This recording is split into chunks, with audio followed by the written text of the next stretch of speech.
Hi, and welcome to the New Property Show. I'm Steve McMenamin. So what's on the show today, Tony? Well, Steve, conveyancing and passion projects. The panel discusses developers, but first, fixing bad constructions and rebuilds.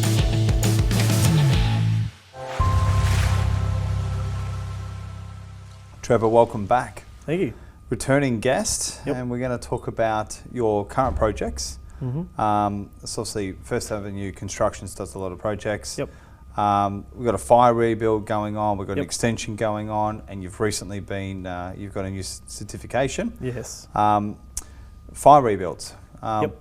Let's talk about that project, what it looks like. Are you knocking down a house once a fire's going through it, or what have you done there? Well, that really depends on the damage that's been done. Yeah. So with the one we've got, what happened was there was a fire in the garage above the garage. It was in Yeah. the truss system. Yep. So they were able to save the majority of the house. So the top floor got stripped, the roof system came off, and we Yep. replaced the roof system, rebuilt the top floor, and there was a downstairs level on the sloping block.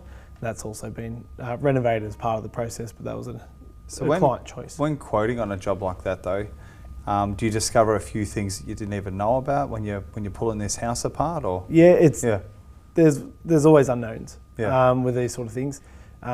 You never sort of know how well it's going to come apart. Yeah. There's obviously a risk with fire damage as well that it might collapse. Yeah. So we've got to take that into account. So the process can be quite slow at the start, especially when you're dealing with, like this one, we had a tile roof and you got burnt trusses. Yeah. Until we're actually in there looking at it, you can't really determine how badly damaged that is. Because you need to really get on the roof, really, to pull the tiles off at some point. Yeah, so Yeah. there was a period where we couldn't get onto the roof because that section was so badly damaged that there was a risk of collapse. Yeah. So you're trying to do everything off, cutting basically trusses out with pole saws and knocking tiles off with long lengths of timber and that sort of stuff. How many people on a job like Yep. that? Well, we had four Yeah. full time, yeah. And what's the turnaround on something like that? That one, by the time we're done, it's about 8 months. Yep. Yeah. So. And when you're pulling apart these jobs, do you look at some of the workmanship and say either they've done a really good job, or sometimes you can see the shortcuts? Yeah, that was a really good example because this one was so poorly built it wasn't funny. Yeah. So thankfully a volume builder that has since disappeared. Yep. But yeah, some of the workmanship inside it was horrendous, and of course we can't leave that in good conscience anyway. They're prefab almost. They're building to certain standards, and it's just set and forget. Some of these, and I've worked for them, but 14-week builds. It's a pretty quick turnaround. They just get them up, and they've got trays on top of each other. Yeah, they slap them together, Yep. and you can tell, like being there pulling it apart, you can see Yeah. that there wasn't a lot of care involved. It was just about getting it done. A lot of nail guns. Yeah, just get it done. What about the recent extension you're doing? Yep. So you've gone underneath. You've gone under, have you? Or? Yeah, so the house is built on stilts on the side of a hill. Yep. So the client was looking for more options. They wanted a bit more space, a couple of extra bedrooms. Yep. The back end of the house is 3.5 metres out of the ground. Yeah. So sort of going further out, and with the slope of the site, we would have been 6 metres out of the ground. So the best option was to actually go underneath. So we've dug out a little bit, and then And what room have you created there? So we've added another 2 bedrooms, another living room, and another bathroom underneath. What sort of location is this in? That's in Locksport. Yeah. So it's actually by the beach. Okay. Yeah, Have they got house. sewer there now? Yeah, there's Yeah. a pressure sewer system there now. Yeah. Yeah. So it used to be all septics, but now there's a pressure sewer system in town now, so I it think makes it one a of bit my easier. friends put that in. It was Locksport's really sort of grown. How do you get trades out there? It's all right for us. We're just over an hour away from Locksport, Yep. and a lot of our guys are quite happy to travel down there. And you're off camera. We're speaking about this your NCC and your building practices. You've got a new accreditation, which obviously means I believe you're delivering a better standard. Yes. What is that? Yeah, so I've just recently got the Passive House accreditation. Yep. Passive House is basically a set of standards that a house is built to eliminate heating and cooling, but also part of that is a hygiene criteria which looks at the thermal bridges inside of a home and works to eliminate those. So that way we reduce our condensation, our mould inside of a house. Makes it a better performing home. So it doesn't require the heating and cooling, of course, but also makes it a healthier home. So that way there's no mould, no condensation. It's better for people well, for anybody living in it, but especially people those with respiratory issues, that sort of stuff. Yeah, I've seen some builds where there's mould and their advice was just wipe it down. Yeah. So you see that might happen under sinks or in wardrobes. As you mean, the houses are sometimes just too cold and the mould will come through. It's pretty crazy. Yeah, well, that's what you see a lot of it, especially in bathroom corners, because a lot of the time, and I would say probably 99% of builds aren't insulated properly. There's an air gap there. The temperature difference between your bathroom and your external just creates that condensation up the middle, and you end up with mould. And for those that are watching that haven't seen you before, what's your ideal client? Where are you sort of building? And what's the next sort of project you're looking for? So if someone's to reach out to you, what sort of jobs do you want to quote on? Yeah, at the moment we've got a job in officer, right up to obviously Locksport, which we've mentioned. And upcoming jobs, we've got an extension coming up that's about $1 million worth of work, so quite a large project. That's probably, really for us, that is our ideal project. It's something, as an extension that's a bit larger, ideally a family home, that they're looking to create a nice quality space, but also a high performing home, something that's going to be long-term comfortable. Look forward to having you back on the show too when you're doing that project. Make sure to take a heap of photos and progress pics. We will, for sure. We'd love to have you on as a regular builder in this segment. And eventually, as I said, we'll get the cameras out there. We can track the progress with what you're doing. For anyone, let's just say young apprentice out there, I guess our final touch. Should they aspire to be a builder if they've got a passion for it? I think so. I love it. I think it does come down to the person, though, of course. But I think there's definitely a need for apprentices. We obviously have a trade shortage. There was a recent survey done where I think the only trade is roof tilers in Victoria is the only trade that no one's chasing. So there's definitely a shortage. So if you're keen, you're passionate about doing an apprenticeship and going further with it, then definitely stick to it. Reach out to you. Yeah, well, you never know. If we can get enough work, we'll keep putting them on. Fantastic, mate. Thanks for coming on. Look forward to seeing you on the panel again soon. And thanks for joining us on the New Property Show. No worries. Thanks for that.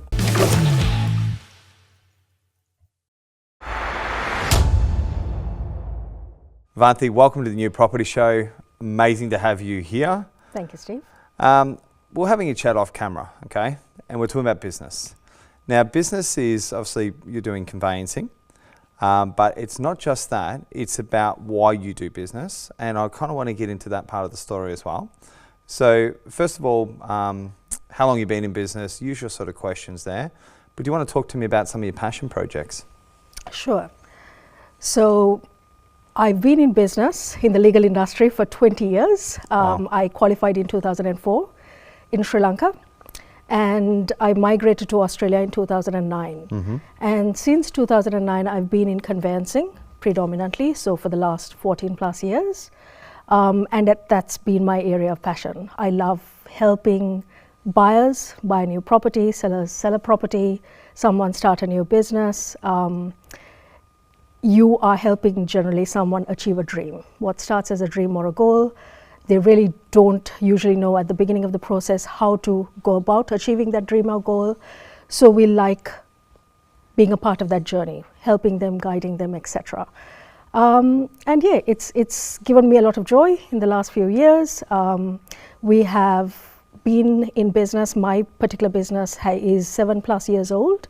I started HDH Legal after I had my second baby, when I realized that the 9 to 5 was no longer going to work for a working mum, and I wanted a little bit more flexibility with my work hours. So starting my business allowed me to work and be invested in my career, but also gave me the flexibility with 2 small kids. Now that the kids are in school, I'm also looking to diversify into giving back to the community. So last year we collected and donated a lot of items to the Narayan orphanage in Bali, and these were clothes, shoes, books, toys, etc. There were approximately 85 kids under the age of 18. Absolutely lovely orphanage, well run by a missionary, and that was a privilege to visit that orphanage and provide that assistance. This year we are fundraising for another amazing charity in Australia called Backpacks for Weak Kids. What they do predominantly is that they assist children who've been removed from their homes due to a crisis. It might be due to domestic abuse. It might be due to parental incapacity. It might be due to a natural disaster. But it's helping kids in Australia. And these kids, unfortunately, are being removed because of something that's completely beyond their control due to no fault of theirs. And they're often removed without any personal items. So what we're doing at HDH Legal is that we are offering to donate $100 for every transaction that comes to us with a unique code. And the aim is to raise $10,000 in 3 months in the run-up to a major fundraiser, which will be on the 13th of October. So we are reaching out to our referral partners and to our networks, really to collaborate with us to help them with this fundraising project. And I'm very excited. It's something that's close to my heart because I have kids as well. So helping vulnerable kids is something that I'm quite passionate about. And can people donate specifically to help your fundraising efforts without doing a purchase? Say that, look, they're not in the market to do a transaction right now, but if they wanted to reach out to you and say, look, we want to sponsor 5 backpacks, is that something that's feasible? Yes, of course. Yeah, we would love to receive any donations, small Yeah. or large. We are also working collaboratively with Lions Clubs International. There are 5 Lions Clubs working together for this fundraiser. And I'm one of the planning members as well for that fundraiser on the 13th of October. So we would be more than happy to accept a donation or accept work, and we are more than happy from our business to donate funds as well. I'm sure the New Property Show would definitely be happy to donate a few backpacks and of course get behind you. We interview a lot of people on this I guess show, and one of the things that I've learnt about business is it's the more you give, the more you get. And especially to, look, at the end of the day, kids are our younger generation that need protecting, especially if they're taken from there. And who knows, some of those kids that you're helping right now, the impact that you make on those lives could be potentially big clients down the track anyway, but it does come back to you, and I want to celebrate that effort. But with you now being, I guess, a working mum, I want to talk a bit about your industry and how you treat your clients differently. So we have plenty of conveyancers, solicitors and all that sort of stuff on, and everyone's going to be delivered with a unique challenge. Do you meet your clients still face to face? Is business done via Zoom now during COVID? Is it a phone call? What's a point of difference that you would offer to your client? So with conveyancing, much of it is 100% electronic. Yep. We find that many of our clients are quite time poor, right? 9 to 5 is not a good time for them. No. So much of our work is carried out either via phone or via email. And many of our clients are very happy with that. They like the flexibility of being able to respond to our emails in their own time. We do have particularly the older clients who prefer to have a face-to-face conversation, and I'm happy to accommodate that. That's not a problem. So we work with our clients with what works for them. Our point of difference is that, one, we are a legal firm who really work predominantly in conveyancing. And therefore we have the benefit of having the legal advice in addition to the conveyancing process. And then also for my business, I'm quite invested in providing excellent customer service. And it comes because when I purchased my first property many years ago, I really didn't know what I was doing. I did not know the process. I did not know what came next. We had a conveyancer who wasn't as informative as we would have liked to be. So we work hard to provide great customer service. The clients always have my mobile number. They're able to call me directly if they have a problem, if they have a question. We also have a 1-300 number that reaches out to the team. They are able to communicate with us via email, or if there's a problem, they can reach me. And what are some of the biggest deals that you've done? Have you got a couple of transactions that come to mind that are fairly substantial? We do. I like to think of every transaction as substantial. Of course. And the reason is that it's a substantial transaction to the client. It's all in perspective. Yes. And to me, to be honest, although it is not numerically substantial, I love first home buyers. Yeah. So I would look at my first home buyers as a substantial transaction. It is when they enter the market, it's when they don't know very much about very much. It's when they need the most assistance from us. So I love helping the first home buyers, and when they're happy with us, they become the next home buyers and the investors. But I love assisting them right at the beginning. I think too, I've helped over 1,000 first home buyers. Yeah. And they used to be my favourites. Yes. They are emotional creatures. Yes. They have a lot of questions. Mum and dad's also involved. But the best thing about it is it's not a transaction for them, it's an excitement. As you started on there, they're achieving a dream. Yes. And I think more importantly, and definitely more than ever, is really people should be entering the property market no matter what. Property, and we talk about rate rises, we talk about what's going on in the market. When is the time right? The time's always right when you've got the deposit, you've got your bank finance. Yep. Get those things lined up and get into a property no matter what. A question I do have for you will be this. I predominantly deal in brand new homes. A lot of people deal in houses, a lot of people deal in apartments. This question here, what are your thoughts on apartment sales off the plan? Like a lot of people are doing those. I'm a bit sceptical of them unless you need to be in a city. Do you sometimes give advice where you look at something and you think this just doesn't feel right? Personally, yes. I'm not a fan of off-the-plan constructions, particularly off-the-plan apartments. Mm-hmm. And the reason is that the value is undetermined. Mm-hmm. There will be a valuation somewhere down the line, usually a couple of years down the line, at which point a bank valuer will determine the value of the property. When the purchaser signs the contract, the value is based on assumptions, right? It's based on the plans, it's based on the assumptions on what the finish is going to be, what the demand is going to be, etc. So we really don't know what the value is going to be of that property. And a buyer signing on to buy $1 million property without really not knowing what they're getting for their money, I'm not particularly comfortable with. The second is the quality of the finishes, the quality of the development, etc. rarely meets the buyer's wishes or expectations. And more often than not, I have off-the-plan buyers come back to me after settlement and say, either something's not been finished correctly, the dimensions of particular rooms are not exactly what they were on the plan, the appliances and the equipment that were installed were not up to the spec that was promised, etc. So there's a recurring theme of unhappiness with the end product. So personally, I prefer you walk away from an off-the-plan apartment. But again, I mean, I think it's a balancing of risks as well, right? If that's where you can enter the market and if you really cannot purchase any other property, then perhaps that's a good option for you. I see it come up a lot lately, but what I'm seeing is that, and we'll finish on this, but I'm seeing a lot of that changing. So there's some of the things that are happening around Melbourne is the Gurner projects. They're delivering 5-star residences, which are rent only. Okay, so it's full of renters. They have all the facilities, which is fantastic.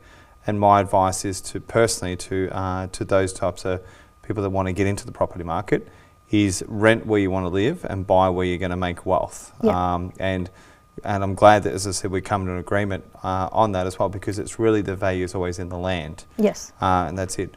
But most importantly, I love what you're doing for the community. New Property Show will certainly get behind you. Thank you. We want to thank you for being an amazing guest, and we look forward to seeing you again soon.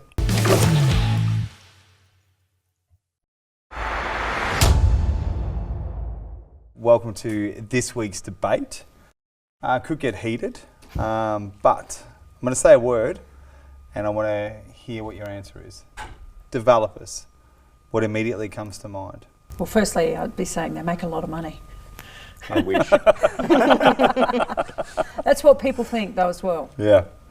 Henry? Yeah, listen, people think that people have a very, very stereotypical view of a developer, right? It's this angry guy that's trying to squeeze the last cent out of a rock and kind of rip everybody off in the process. I have a different view. There's obviously good developers and bad developers.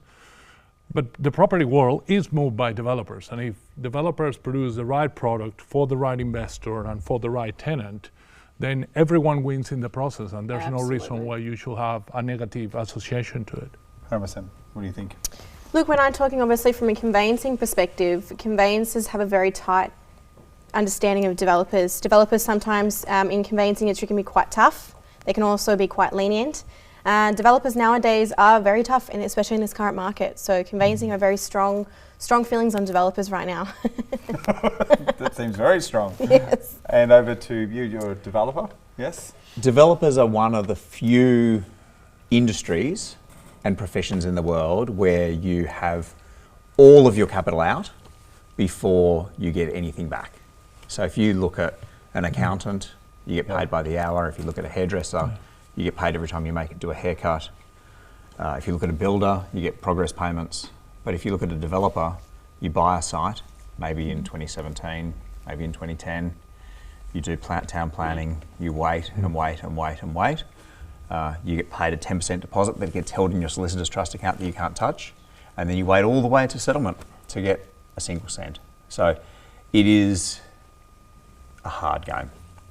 I think they obviously have a personality that they play to win. Unfortunately, the way I look at it is if you're building a, whether it's a 100-unit development or 1,000, I think that they get a bit desensitized. The people, as much as they haven't met Jon and Frank and all that down the road. They're playing to win. But I do think objectively, though, that they're risk takers. I think it's a tough time, but I think what's most important is experience counts. The thing I'm concerned with developers themselves is it's a very generic word, but you hear the word developers, it's not just one person. There's a team of people, and that's the ability to deliver projects. So let's touch on it. Let's do it a different way. What can go wrong with development? Let's cover that.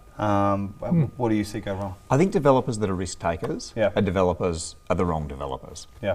Like, the reality is, to be a developer in the market now, you need to be an institution. Like, you need to be a proper company. If you're not, you shouldn't be in the game at the moment. So I don't think developer is about being a risk taker. I think a developer is actually about managing risk and mitigating against risk and dealing with that really well. I also think being a developer, if you have a long-term view for your business, so if you want to be a developer for one project, you don't have to think about people. But if you want to be a developer for 2, 3, 4, 5, 10, 20 projects, then if you're not thinking about people, you're kidding yourself. Like, people are coming and they're entrusting you with, maybe we've got a penthouse that's $6 million. Like, if someone that's trusting you with $6 million of their money, you know, they want to know that you look after people and you care about people. So you're saying essentially ethics come into play. There's a responsibility there, and I think the biggest underlying question there is, and why I'm concerned about that word developers, is experience versus inexperience. And it can't be just, hey, we'll get it done, she'll be right. You actually need to have probably up your sleeve another 20% of capital than what you hadn't allowed for, because there's a lot of budget blowouts. Plus. There's a very big difference between a developer that goes, oh, I want to buy a house in the suburbs and put 2 townhouses on it, versus someone that says, okay, I'm going to buy 10,000 square metres inner city Melbourne and deliver 1,200 apartments. It's a very different mindset. And I think calling a developer of a townhouse versus like a proper company that is a developer, they're totally different beasts. Like, we've got corporate governance, we've got like charitable mandates in our company that we have to follow. We've got a board and a chairman. Like, it's a very different beast. So what is the size of, in terms of your definition, to be called a developer, what's the size of that team? So they're going to need to have some money behind them. They're going to make sure they're meeting all the compliance. And essentially what's a company, because anyone can register a company, but how do you get your runs on the board? I don't think it's about team. I think it's about your scale, and I think it's about your view as well, because there are plenty of developers out there that do one mega project, but it's about your vision for what you're wanting to deliver over time. Like, I look in my organisation, we've got 10 years worth of pipeline there. We just settled on a really large block of land just out of Tarneit in Mount Cotterell. There'll be 2,000 homes built there. There's no PSP there for probably the next 5 years. So we won't be touching that site for 5 to 10 years. I think that's the mindset of what it is to be a developer, is I have a long-term view of the future. and I have a good idea of what value is and how I can create value and deliver that value to customers. What about you, Henry? Do you feel, obviously you're not doing buildings or land subdivisions of that size necessarily, but what's your view then? Because this is a 5 to 10 year view. Absolutely. Versus your sometimes might be project to project or having 2 or 3 in mind. Yeah. And obviously you'd love to aspire to where John's sitting there, but how do you view development? Well, I think probably that's why there's this concept that development is risky, and I'm with Jon in the sense that if you are a good developer, you're probably really, really good at managing that risk. But what really happens is you need to create a vision of what the future looks like for something that doesn't yet exist. And I couldn't agree more that if you're just going to knock down a house and put 2 houses in there and sell them off, that's a relatively simple view to get, and that's probably why people start there. But once you start creating product that is a little bit more innovative, that is a little bit what we call out of the box, whether it is because of the type of property it is, or the type of tenant, or the living experience, or the scale, then you need to have a much stronger vision of what that future will look like. Because if you don't, then you're just randomly navigating until you effectively get in trouble. So. I think that's where a lot of people are getting lost, and obviously all those lines of communication need to be all the way through to the client. I think a good developer is running a community event. They always have a display suite typically. They've got previous projects to show, which I think runs on the board. I've seen you do a few developments, and some of them, as I said, and you've dealt with different builders, different topic, but some of them have not been sketchy, but you've had some tough challenges along the way because there's so many elements to it, and some of that could be as simple as timber or steel doesn't get delivered, or the trades that you hire. But Belinda, you deal with, I guess, a lot of land subdivisions, new property and existing, obviously working with positive geared properties. Are you coming against any issues like with apartment living or development, or what have you experienced? Look, traditionally for us with our members, we're looking for more house and land and backyard, front yard, because we've always come from the belief, property, when we're making money, you don't make money out of bricks and mortar, you make money out of the land value. So we're looking for that capital growth. But look, at the end of the day, the most important thing for us is it's just got to be sustainable for the member, and we've also just got to make sure we do all the due diligence we need behind that particular build to make sure that it is the long-term game. No one gets in property thinking they're going to be get-rich-quick scheme. It just doesn't work. You've got to think, what's it going to be in the next year to now, like now to a year to right through to the next 10 years. So you've got to do your due diligence.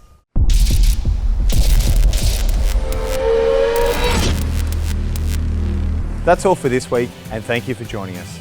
If you want to see the full interviews, check out our website, thenewpropertyshow.tv, and we'll see you again next week.